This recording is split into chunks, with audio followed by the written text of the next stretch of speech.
ꯉꯁꯤꯒꯤ ꯐꯣꯡꯈꯤꯕ ꯇꯣꯉꯥꯟꯕ ꯄꯥꯎꯆꯦꯁꯤꯡꯗ ꯌꯥꯎꯈꯤꯕ ꯄꯥꯎꯁꯤꯡꯒꯤ ꯑꯞꯗꯦꯠ ꯄꯤꯖꯔꯤ꯫ ꯑꯍꯥꯟꯕꯗ ꯃꯔꯨꯑꯣꯏꯕ ꯄꯥꯎ UNLF-MPAꯒꯤ ꯃꯥꯏꯀꯩꯗꯒꯤ ꯅꯦꯁꯅꯦꯜ ꯄꯥꯔꯛꯇ ꯁꯥ ꯇꯥꯟꯕ ꯑꯃꯗꯤ ꯃꯔꯨꯑꯣꯏꯅ ꯁꯉꯥꯏ ꯐꯥꯅꯕ ꯃꯈꯥ ꯇꯥꯅ ꯍꯣꯠꯅꯔꯛꯂꯕꯗꯤ ꯃꯗꯨꯗ ꯊꯣꯛꯂꯛꯄ ꯑꯐ ꯐꯠꯇꯒꯤ ꯗꯥꯏꯇ ꯅꯁꯥꯅ ꯂꯧꯖꯒꯗꯕꯅꯤ ꯍꯥꯏꯔꯛꯂꯤ꯫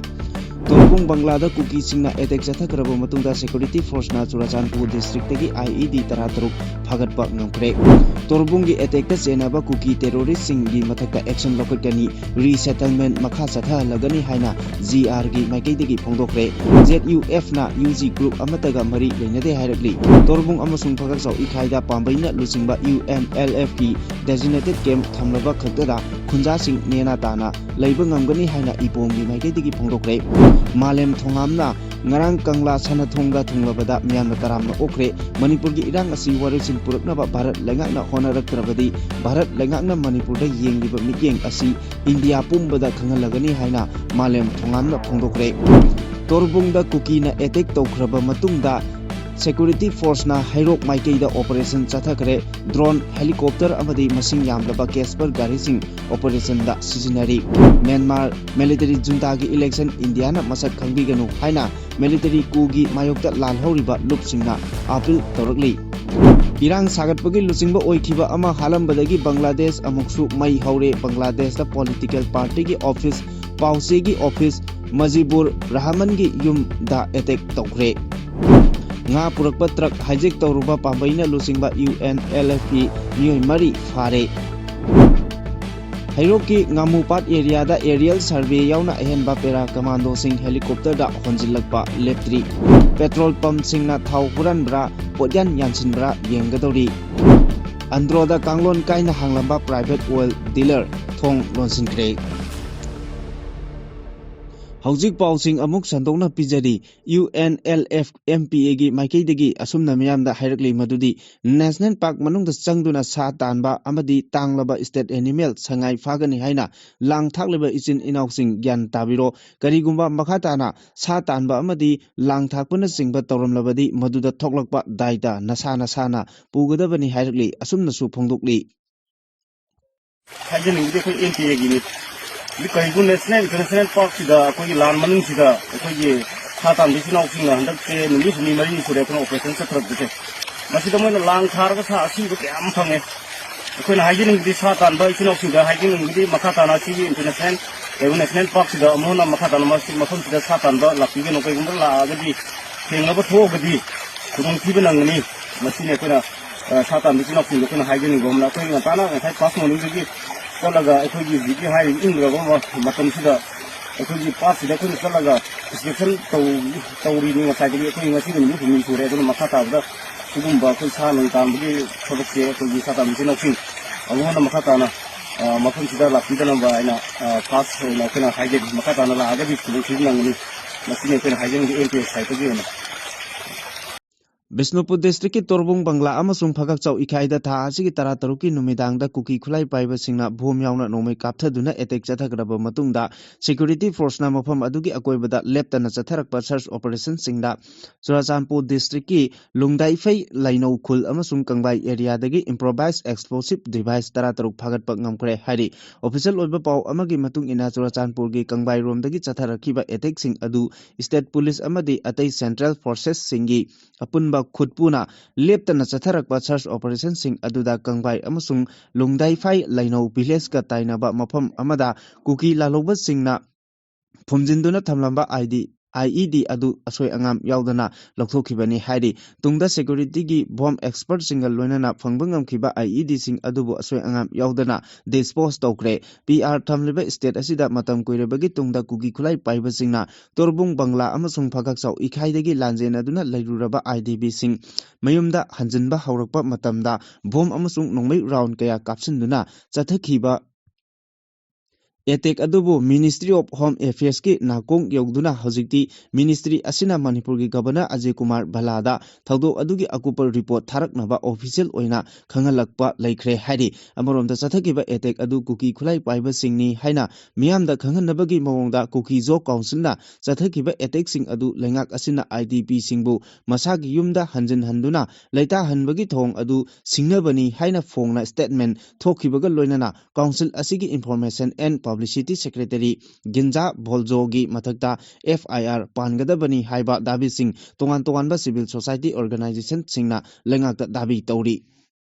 Tha asigi tara taruki numidang pung nipal makai rom tabada kangluki irangna lanjena duna tongan tonganba relief camp singda lerambadagi nongna yumda hanjin kibada ngairiba Bisnupur district ki manung chanba torbung amasung phagakchau ikhaigi khunja singda kuki singna bom amasung nomai kapsin duna attack chathakiba thodok aduga mari leinana torbung taramapul suba Gurkha regiment ki kangbu singna mafam adugi khunja singa loinana mifam pangthokre mifam aduda taramapul GR gi maikeidagi kuki militant singi maikeida torbungi maitai khunja singda bom amasung nomai kapsin bagi thabak makatana chatha haloroi mafam adudagi lanjena khraba myoi sing makatana amuk hanna nauna khunda leitha hanabagi thabak ngasi dagi paikhatpa holagani cheneriba kuki khulai paibasing adugi matakta akanba action lokhalagani haina thajaba piramkre hairi tha chigi tara taruki numedangda kuki militant singna torbung amasung phagakchau ikhaida attack chathakiba aduga mari leinana security na Churachandpur district ki manung chanba kangbai gi area da thiba humbagi thabak chathabada IED tara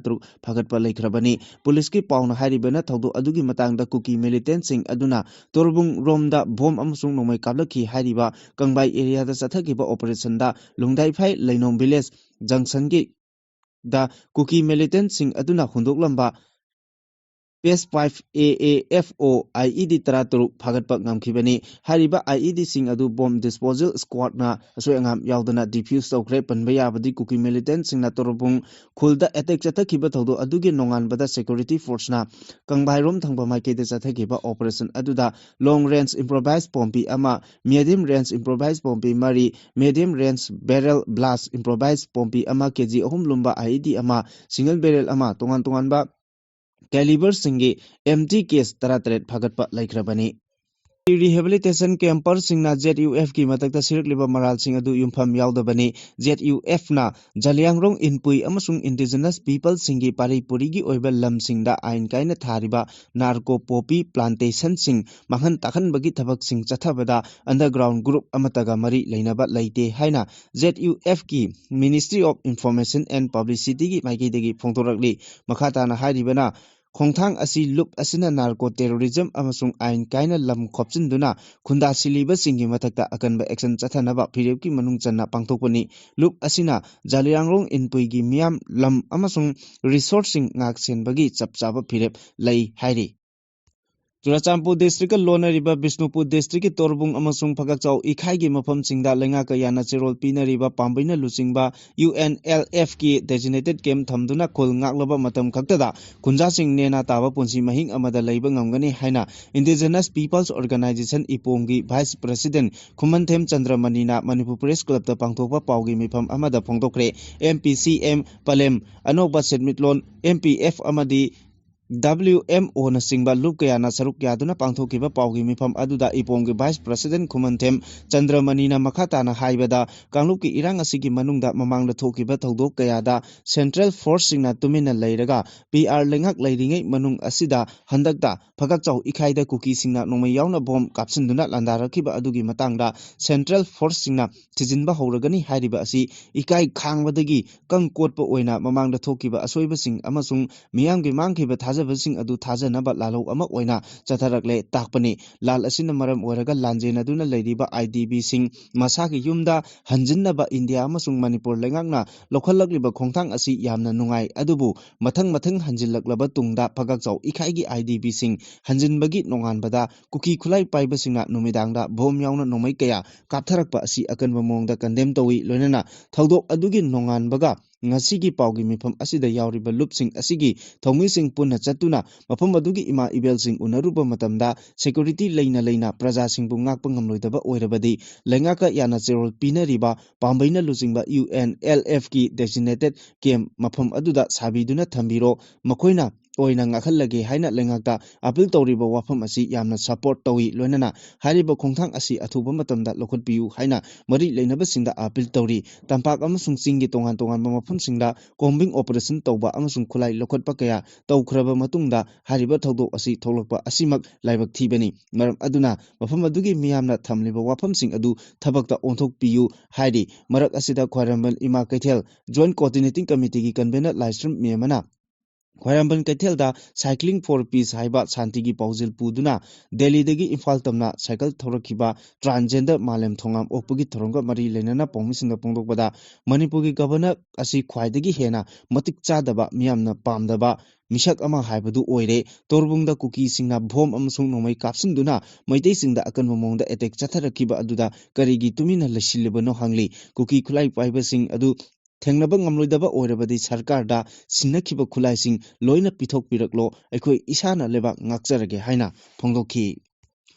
Manipurda Kanglop anigi marakta thokliba irang asigi warosin puraknabagi paujel puduna Delhi dagi Imphal tamna cycle thokduna lakliba transgender social activist Malem Thongam ngarang senglaba kangla laifomlengi geta lamthungpham oikhre loinana mahakpu Manipur miyamna taram okre Manipurda thokliba irang asigi warosin puraknaba thabak amata India government na paikhalaktrabadi India government na Manipurda yengliba mijek asigi khudam changdam puthokduna India pumbada khangalagani haiba wafamsu transgender Malem Thongamna phongdokre Englishing ani kulhumdoigi me ahumdagi kuki terrorist singna Manipurgi apunbagi saktam thugainaba misam miyamgi mathakta chatharakiba chahi ani makhai helaklaba irang asibu loisinduna warosin puraktuna tangdu leitaba Manipur ama ohenabagi paujel puduna transgender social activist Malem Thongamna Delhi gi Kutub Minar dagi cycle thoduna Manipur tamna lakhibane mahakpu security gi convoy team amana ngak senduna Kangpokpi district phauduna nong ngalamdaida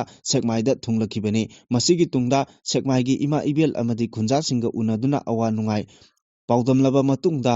ngarang ayu pung 10 dagi sekmai thadokduna lepa leitana cycle thoduna Imphal gi senglaba kangla laifam lengi maning thangba chanathongda phanthungpham oikhibani mahangna kangla laifam lengi maning thangba chanathongda thunglaba matamda lamdam asigi masing yamlaba ima ibel kayaga loinana Khwairamban Kaithel tamna lakhi loinana mafam aduda mahaki cycle khongchat aduga mari lainana transgender social activist Malem Thongamna miyamgi mafamda wafam kaya phongdokhi mahangna phongdokhibada tha aniga numit 13 ni chupna hanba phase oina Manipurda thokliba irang asigi warosingi paujel puba cycle gi khongchat asi hokhiba October 2 dagi Delhi gi Kutub Minar dagi hokhiba khongchat ni khongchat asida tongan ba state UP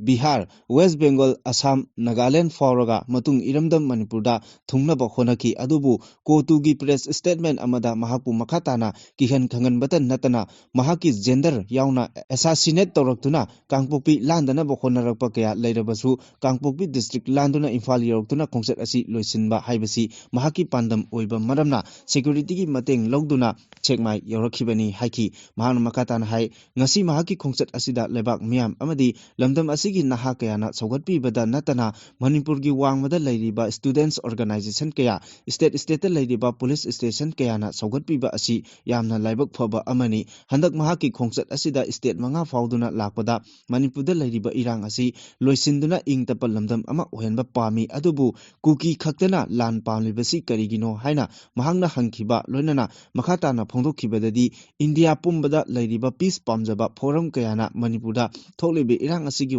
Sin purakna ba haktengnana mahaki khongchat asida makhatana mateng panglagani haibagi thajabasu pirakhi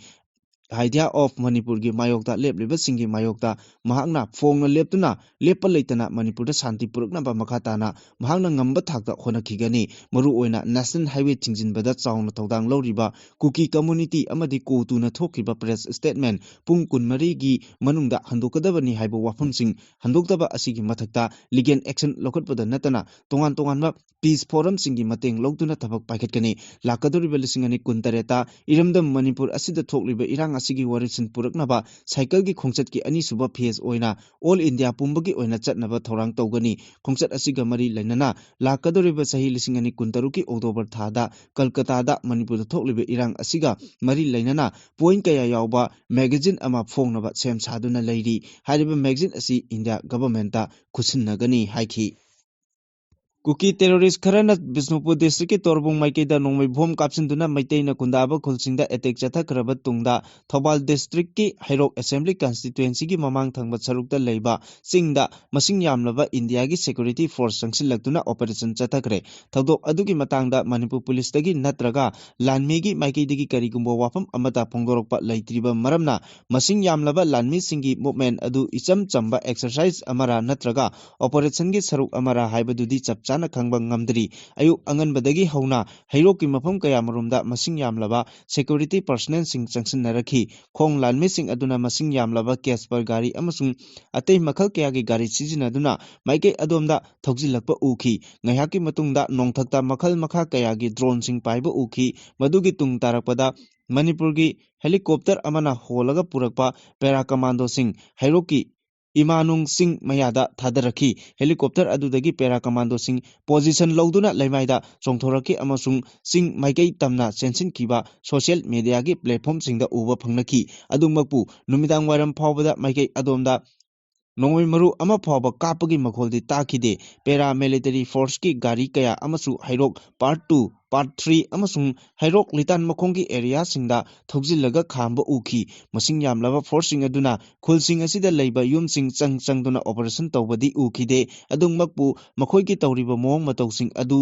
hairok amadi masigi akoibada lairiba miyamda aki tujungba poknabagi paw lakhi lanmi singna changsilagliba sing adudagi mathang chingsang parengsing landuna chatkraba tungda Myanmar yaukhiba yai operation adu mi phaba punbagi pawdi hojik phawbagi oina phangba leitri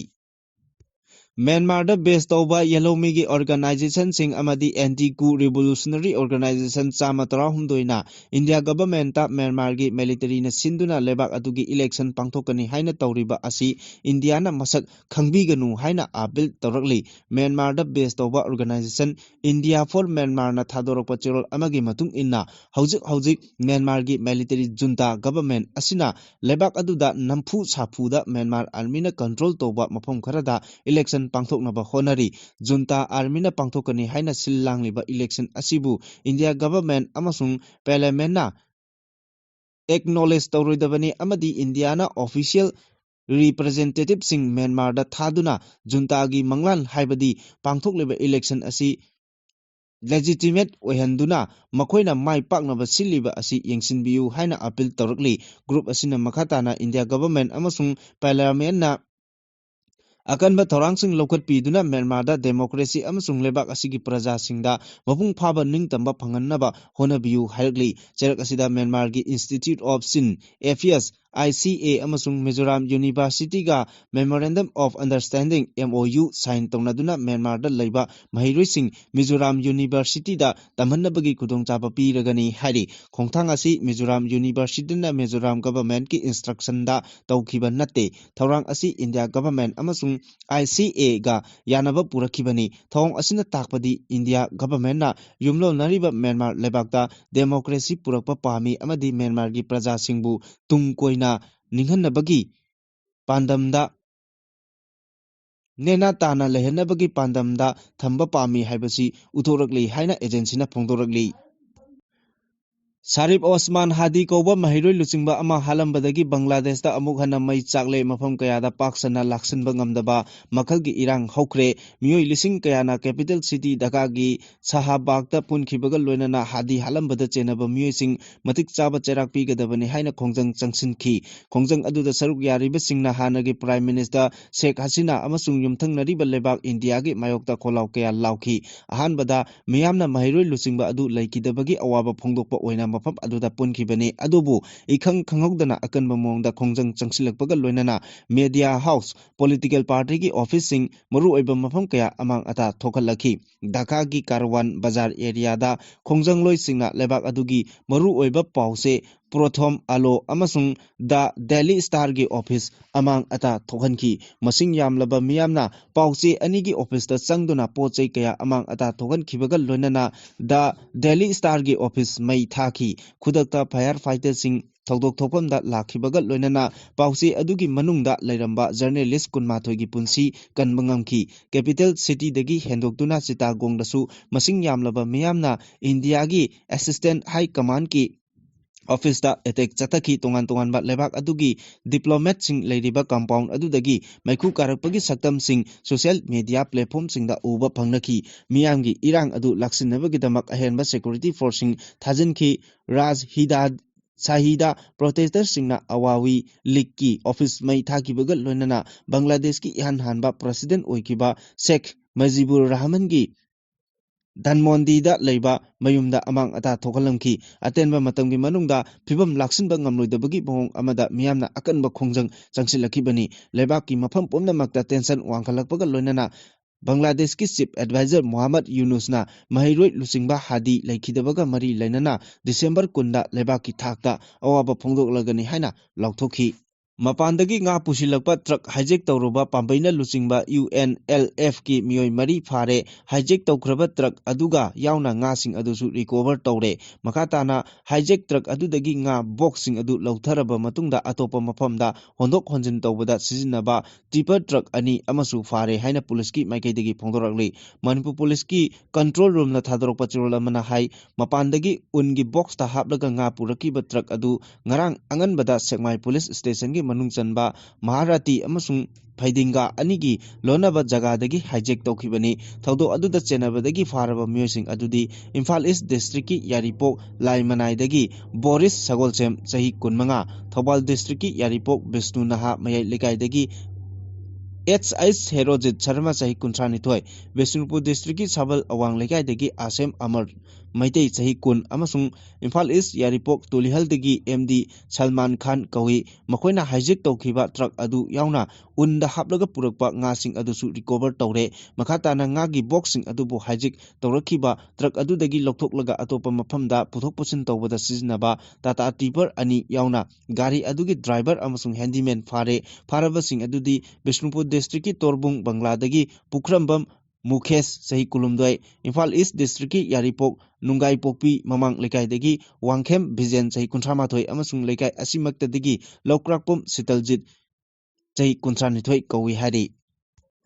Mamang Than November Kun Nepal da Technopal District ki Indo Myanmar border ki sarukta leiba Assam Rifles ki post amada lalokba singna attack chathaduna Assam Rifles ki personnel mari asok apan nanghankhiba thodok adugi matung tarakpada Indo Myanmar border ki area da security ki section thorang hena kangkhat hankhre masigi saruk ama oina Myanmar ki Kapo Tampak amasung Kamjong district ka lonana leiba jaga singdasu security ki section thorang hena kangkhat hankhibaga loinana jaga asiga yamna naknana leiriba Thobal District ki Hairok Mamang Singi area da drone amasung helicopter sizinaduna paksana aerial survey chathakre loinana mafam aduda leiba ngamu patki labukta army ki helicopter sizinaduna lepa leitana para commando sing honjilakpagi thabak chathari ground daisu mafam adu tamna army amasung paramilitary force ki kangbo sing sangsilakpa leptri amaromda Deccan Chronicle ki report matung inna ahanba oina Manipur gi sakti leiraba lalolup amana Technopal District ki Indo Myanmar border ga lonaba jagada leiba Assam Rifles post amada mamang tha November Nepal da drone bombing chathaduna attack tawkhiba aduna lamkhai ngakleba Indian Security Force ta chauna threat ama pire hariba drone bombing adu Myanmar rom thangba maikaidagi chatharakibani attack adubu chathakhiba lalolup adugi maikaidagi social media da thadorkiba minute 3 sangba video amana Matau karamna lalolup adugi 404 mobile force na Assam Rifles ki post aduda drone bombing chathakibage haibadu yamna mayek sengna utli drone adudagi Assam Rifles ki battalion ki temporary operating base aduda bomb ahum thadaduna attack chathakibagi bong adu uba fangi hariba attack asi Myanmar ga lonaba Indo Myanmar border gi Saibol amasung Maringthel khul ani gi marakta leiba Yangong Pokpida leiba border pillar number 85 amasung 86 ki area da chathakibani official oiber report amana haribana mafam aduga nagnana Manipur gi laloba chanipan lising ama rom bunker amadi anti drone system na chingba matik chaba khulai sing pairaga leiri hariba kangbu sing adu Myanmar army na back tawisu hari Manipur ki tongan mafam singda hangliba retail outlet singda yoliba petrol amadi diesel da potyan yaubra amasung liter fana fangalibra haibana chingba lakliba January 5 dagi yengsinba horagani haina Consumer Affairs Food and Public Distribution CAFNPD gi director na phongdokre CAFNPD gi director K Bino Singh na thokiba order amagi matungina state asida oil marketing campaign gi makada hangliba retail outlet singda CAFNPD Weight and Measurement Department, Indian Oil Corporation Limited, Bharat Petroleum Corporation Limited, Hindustan Petroleum Corporation Limited, amadi Naya Energy Limited ki apunba team amana joint inspection chatharagani joint inspection team aduna retail outlet singdagi petrol amasung diesel gi sample loraga Imphal gi IOCL da leiba laboratory da test tawduna kaya yamna sengba thaw miyamda phangalibage haibadu yengsingadori Impal East District ke manung chanba Andhroda leiba Kanglol kaina hanglamba private oil dealer ama Manipur lenga ki CAFNPD gi official team amana thong tingjingre Manipur lenga ki Consumer Affairs Food and Public Distribution District Administration Impal East amasung IOCL gi official singna sathaki ba drive aduda saruk yakhiba CAFNPD gi OCD POL Hobom Bobina Pungtopada Manipur Governor ki Pautang Matungina Commissioner amasung Secretary CAFNPD na state asigi tongan ba mafam singda Kanglon kaina hangliba lanai oil pump sing phagat pagi drive asi chathabani drive asigi manung channa Andhro Kaithelda lenga ki ayaba yaudana Andhro dagi miyoi amana hanglamba lanai oil pump asi thingjille haiki Kukina nongmai kaplaklaga tampakta Thiba humbagi thabak chathaba asi mamangda chenkhraga maningda thiba gumbani isagi iramdam maktada lanjenaraga leiriba miyoi mayumda hanjinnabagi lengang na paikhalakliba khongthangi ahouba tangkaki saruk ama oiriba torbong amadi phagak chau ikhaida khunja singna hanjinbaga mayum phawba semjin sajinba nangdringaida kuki khulai paiba singna anakpa maphamdagi landa sinba asi yamna chumdaba thawongni haina salai kanbalup Sina Tadokpa Chirol Aman Hairi, Zero Sinmakata na Hai, IDP Singadu Mayumda Taseng na Hanjinba Natri, Hanjinba Yagadra Haina Mo, Yenguna Yumkai, Semjinba, Chankiba, Miam Nagdani, Hauzik, State Asida Masing Yam Kraba, Central Amadi State Forcing, Laina Asigumba Tabak, Togan Bahibasi, Center Amadi State Lengak, Animaki, Asoba Marani, Lengakna, Amukana Asigumba Todo, Asi. Thohalluidabani amaromda tangdu leitadraba khunja miyam ki nongmai bomna chingba sijinaraga landaram laba matungda khuchu kulaidi fangle hairaga maduda chenaba misak amata phagatpa ngamdaba aduga tampaki lamsingdana siksin thorang lokhatuna thiba humbagi thabak chathaba asisu angakpa amani mamangda chenkhraga phaningda maira paiduna Thiba gumbani Manipur si thugaigi ningba manba thawong amata lengangna tawrudabani madugi mahuta IDP sing asibu athuba matamda lengangna thakiba matam adugi manungda tangdu leitana marikai mayumda hanjilhalu lamdam asida achumba asengba afoba miyamgi khanba lengak ama lei haiba thabakna lamdam asigi miyamda utlu haiba wafam thamki Manipur Governor Ajay Kumar Bala amasung Assam Rifles ki Director General Lieutenant General Vikas Lakeraga Raj Bhavan da unaduna hauzik irang mayoknariba Manipur da security ki deployment gi matangda kupna khana nainakare haina official oina statement ama phongdorakli Assam Rifles ki DG amasung Manipur gi Governor anina ngarang Raj Bhavan gi Unakiba adu state ki security ki pibam khana nainakiba adu tha asigi tarataruki numidang Bishnupur district ki Churasampur district lona batorbung amasung pakak chau ikhai mafam singda kuki khulai paiba singna bom yauna nomai kaya kapsinduna nongna yumda hanjilakliba IDP singda attack tawkiba adugi tungoinana pangthokiba meeting ni hari AR gi DG Lakhera na Manipur ki governor unakiba aduda Manipur pumbagi oina deploy tawriba Assam Rifles ki personnel singna security amadi miyam gi punsi amasung lanthum ngaknaba khonabada lawriba thawdang sing mayek sengna thamkibaga loinana Assam Rifles na hauzik Manipur state ta shanti amasung tangdu leitaba hanjilaknaba honaba leptri hainasu paudamki Chahi Nauribi Masunupi da sexual assault chatharubagi court na mara leire lauthokre Chahi Nauribi Masunupi da sexual assault chatharuba miyoi ama fast track court number 1 Manipur gi special judge RK Memcha Devi na mara leire lauthokre atuba matamda sentence hearing chatharagani Pokso Act 2023 gi section taruki makada mara leire haina lauthokraba miyoi adudi Impal East district ki Lamlai police station na nganung channa leiba Paurabi mayai lekaidagi nongthombam mandhumagol Chahi Humpumanga Kawi Kumja Lisingani Kunithogi August Tareta Impal East District ki Women Police Station gi